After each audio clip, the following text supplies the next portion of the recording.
2020 के Covid crisis के बाद काफ़ी लोग स्टॉक मार्केट में इंटरेस्ट दिखाने लगे और हालांकि 2020 में काफ़ी एक बड़ा क्रैश भी आया था, जिसमें अगर मैं S&P 500 की बात करूं तो एक 34% का मार्केट क्रैश आया था। बट उसके बाद मार्केट काफ़ी ज़्यादा तेज़ी से बढ़ा भी और अगले 3-4 साल तक इंटरनेशनल मार्केट्स काफ़ी ज़्यादा अच्छे से ग्रो करे।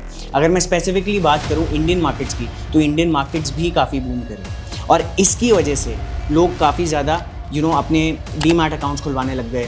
And not only by investing in individual stocks, but काफ़ी लोग म्यूचुअल फंड्स में भी इन्वेस्ट करने लग गए। और एक और कॉन्सेप्ट यहाँ पे है म्यूचुअल फंड्स के एक स्टेप आगे, जिसकी मैं बात करूँ तो वो है सिस्टमैटिक इन्वेस्टमेंट प्लान, SIPs। तो ये 2020 के बाद की कहानी है। 2020 के बाद से मार्केट्स काफ़ी बढ़ने लग गए थे and up to 2024 Indian market की मैं स्पेसिफिकली बात करूँ तो हर महीने नए इन्वेस्टर्स, नए मार्केट पार्टिसिपेंट्स जुड़ते जा रहे थे। और अभी आप जानते हैं at the time of recording this video की मार्केट की कंडीशंस क्या चल रही हैं। तो इस दौरान लोग मार्केट्स में से अपना जो बेसिकली एक सेंटिमेंट है वो नेगेटिव बना रहे हैं। मार्केट में कॉन्फिडेंस नहीं है, मार्केट में से लोग ज्यादा निकलने की कोशिश कर रहे हैं और इसी बीच SIPs काफी ज्यादा लोग डिसकंटिन्यू कर रहे हैं। और ये SIPs डिसकंटिन्यू कैसे कर रहे हैं, इस वीडियो में हम यही बात करेंगे। So if you are new to our channel, please subscribe so that you do not miss our new videos. तो बात करते हैं कि SIP क्या है। जैसा कि मैंने बताया, एक सिस्टमैटिक इन्वेस्टमेंट प्लान होता है जिसमें आप स्पेसिफिकली अपनी जो सैलरी या अर्निंग का एक पर्टिकुलर हिस्सा है, 500 रुपए, 1000 रुपए, 2000 रुपए, वट एवर इट इज, एक particular amount of money you invest into SIPs every single month because you do not want to buy individual stocks or you do not want to get into the complexities of individual stock picking. So you basically invest in these SIPs who then that is basically a basket of these multiple companies, high growth companies, high risk companies, low risk companies and so on and so forth. There are so many ways to invest through SIPs. आप किसी भी तरीके से invest कर सकते हो। तो because the market was growing at a faster pace during these last 4-5 years, तो मार्केट सेंटिमेंट्स बढ़ रहे थे। इन्वेस्टर्स काफी, आप कह लो कि पॉजिटिव थे, मैं कहूंगा कि काफी ग्रीडी भी हो गए थे, क्योंकि सबको ये लग रहा था कि you can make money in the stock market overnight, but that is not how the stock market works. तो अब हुआ ये कि पिछले 6-7 महीने से काफी एक डाउन ट्रेंड आ गया था। इंडियन स्टॉक मार्केट गिर रहा था, जो कि पिछले साल मैं कहूंगा कि जुलाई अगस्त से गिरना चालू हो गया था। अभी फिलहाल थोड़ा सा बढ़ रहा है, पर यू नेवर नो कि अप्स एंड डाउन्स मार्केट में काफी वॉलेटिलिटी रह रही है एट दिस पॉइंट। अभी क्या हो रहा है कि SIP स्टॉपेज रेशियो की अगर मैं बात करूं तो वो 128% आया है। अब ये SIP स्टॉपेज रेशियो है क्या, और इस रेशियो में से कैसे हमें पता चला कि लोग डिसकंटिन्यू कर रहे हैं अपनी SIPs। तो पहले हम नंबर्स की बात करते हैं। तो मार्च तक के जो 3 कंसेक्यूटिव मंथ्स है उसमें एक ज्यादा डिसकंटिन्यूटी दिखी SIPs में। मतलब कि ज्यादा से ज्यादा लोग अपने अकाउंट्स को, जो SIPs हैं, वो डिसकंटिन्यू कर रहे हैं, वो बंद कर रहे हैं या फिर वो मैच्योर हो रही है। तो अगर स्पेसिफिकली मैं बात करूं मार्च के महीने में, तो ये नंबर था 51 लाख की जो SIPs है वो या तो डिसकंटिन्यू हुई है या फिर मैच्योर हो गई है। अब ये कैसे पता चलता है, इसके लिए हम बात करेंगे SIP स्टॉपेज रेशियो की। अब ये जो पर्टिकुलर रेशियो है, SIP स्टॉपेज रेशियो, ये आपको बताता है कि मार्केट के सेंटिमेंट्स किस तरफ है, जो इन्वेस्टर सेंटिमेंट्स है, इन्वेस्टर बिहेवियर किस तरीके से चल रहा है, और कितने लोग बेसिकली अपनी SIPs बंद कर रहे हैं या कितने लोगों की SIPs मैच्योर हो रही है। स्टॉपेज रेशियो की, SIP स्टॉपेज रेशियो की बात करें तो ये कैसे निकलती है, सिंपल सा फॉर्मूला है, SIP stoppage ratio is equal to SIPs discontinued or matured divided by new registrations or new SIPs being started into 100। Simple सी बात है कि जो ये रेशियो है ये कैसे निकलता है, जितने लोगों ने अपनी SIPs डिसकंटिन्यू कर दी या जिनकी मैच्योर हो गई, दोनों में डिफरेंस है। एक होता है डिसकंटिन्यू करना कि हम और पैसे नहीं डाल रहे हैं, और दूसरी होती है मैच्योरिटी, मतलब आपने एक 10 साल के लिए या 5 साल के लिए स्पेसिफिकली एक SIP कराई और वो मैच्योर हो गई, उसके बाद आपको उसमें पैसा डालने की जरूरत नहीं है। तो यहाँ पे ये इन दोनों को चीजों को कंबाइंड बेसिकली लेता है इस पर्टिकुलर फॉर्मूला में, और उसको डिवाइड करता है by new entrants in the market into 100। अगर ये जो रेशियो है SIP स्टॉपेज रेशियो 100% का है, इसका मतलब सिंपली ये है कि जितनी SIPs नहीं आ रही है, उतनी SIPs के अगेंस्ट उतनी ही SIPs बंद हो रही है। सपोज एक नई SIP खुल रही है तो एक बंद भी हो रही है, या एक डिसकंटिन्यू या मैच्योर हो रही है। तो अगर हम इस फॉर्मूला को देखें तो ये हो गया 51 lakh divided by 40 lakh into 100, that comes out to be 128%, which simply means कि हर 100 नए SIPs जो मार्केट में खुल रही हैं उनके अगेंस्ट में 128 SIPs या तो डिसकंटिन्यू हो रही है या मैच्योर हो रही है, राइट, विच डिपिक्ट्स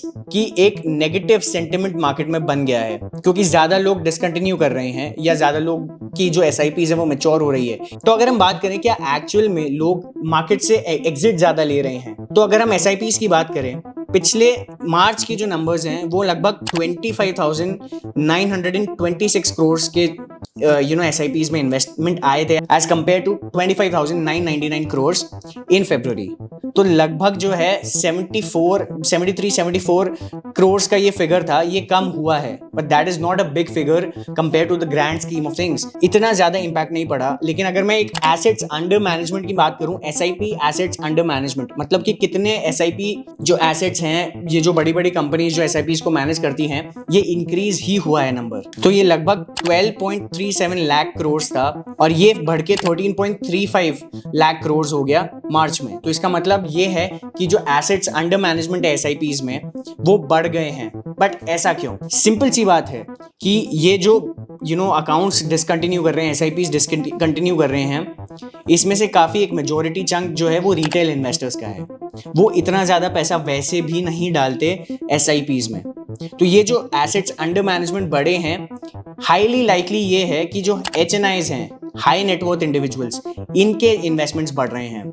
और एक बात मैं ये भी बता दूं कि जो रिटेल इन्वेस्टर्स हैं, many of them they do not know much about how the market works. Maybe they are short term investors, they are first time investors, so they do not know how the market actually works. Someone who's been in the market for the last 5 years, 10 years, 15 years, they know कि ups and downs होते रहते हैं, volatility market में आती रहती है।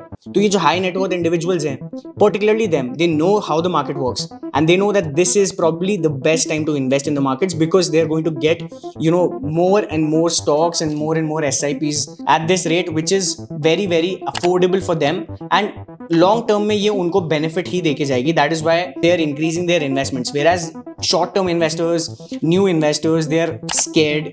They do not know कि how the market is going to react in the next few days, weeks or months. So they are unable to with better clarity form a judgment कि what they should do. Should they stop with their SIPs or continue in the markets and even spend more, invest more rather. क्या क्या reasons हैं ये जो लोग discontinue कर रहे हैं अपनी SIPs के, और ये जो SIPs में एक basically stoppage ratio increase हुआ है उसका? सबसे पहला जो मैं बात करूं तो वो आता है प्रॉफिट्स लोग बुक करने लग गए हैं. प्रॉफिट्स बुक कर रहे हैं मतलब ये जो इन्वेस्टर्स हैं जो कि काफ़ी सालों से अभी तक इन्वेस्ट कर रहे होंगे, उनको ये लग रहा होगा कि because of the market volatility with everything that is going on in the world, it is the right time to basically book your profits and get out of the market at least for some time. So they are booking their profits. That is one thing. दूसरा, जैसे मैंने इसी point में mention किया था, market volatility.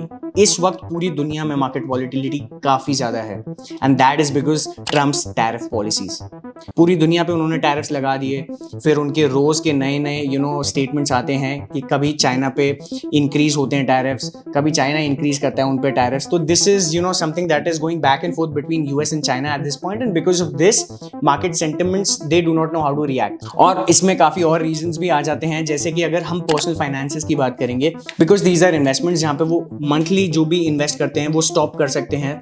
तो एक reason ये भी आ जाता है कि because of their personal financial conditions वो for the time period temporarily ही सही वो बंद कर रहे हैं अपने investments to meet their other financial needs. उसके बाद क्या हो रहा है कि एट दिस पॉइंट आप ये देख रहे होंगे कि स्टॉक मार्केट तो नीचे जा रहा है फॉर द मोस्ट पार्ट. इस पॉइंट पे गोल्ड काफी बड़ा हुआ है. अगर गोल्ड की आप बात करोगे तो गोल्ड अभी रिसेंटली ही 1 लाख रुपए टच कर चुका है. 10 ग्राम्स की मैं बात करूं at the time of recording this video, which means that all of the asset classes specifically stock market and crypto अगर हम लेंगे तो वो अभी गिर रहे हैं, but gold on the other hand वो इंक्रीज हो रहा है. तो लोग क्या है कि अपना पैसा स्टॉक मार्केट से भी निकाल के और गोल्ड में इन्वेस्ट कर रहे हैं, which is basically portfolio diversification. अगर मैं सिंपली बात करूं तो वो अपना पैसा जो है वो SIPs में से निकाल के गोल्ड में डाल रहे हैं, एक जगह से दूसरी जगह पे बेसिकली अपना पोर्टफोलियो डाइवर्सिफाई कर रहे हैं, पोर्टफोलियो को एक तरीके से रीशफल कर रहे हैं. बट अगर हम बात करेंगे SIP स्टॉपेज रेशियो से या इस पर्टिकुलर सिचुएशन से, तो इस सिचुएशन से हमें क्या पता चल रहा है कि एक्चुअली में मार्केट में क्या चल रहा है. अगर हम बात करेंगे तो retail investors they are extremely fearful. Fear and greed index अगर हम देखें कुछ टाइम पहले 4 हिट कर दिया था, और अभी ये सिचुएशन है कि retail investors they probably do not know which is the best way to go. Should they stay in the market? कई लोग इतना लॉस में है कि वो मार्केट में एग्जिट भी नहीं ले सकते हैं. और frankly speaking, if you're investing for the long term, there's no point in exiting the markets specifically right now. People want this kind of opportunity. People who are who have been in the markets for a long time, they wait for this opportunity because they get everything at a discount. This is why people are getting out of the market, discontinuing their SIPs. Short term में उन्हें नहीं पता कि क्या होगा.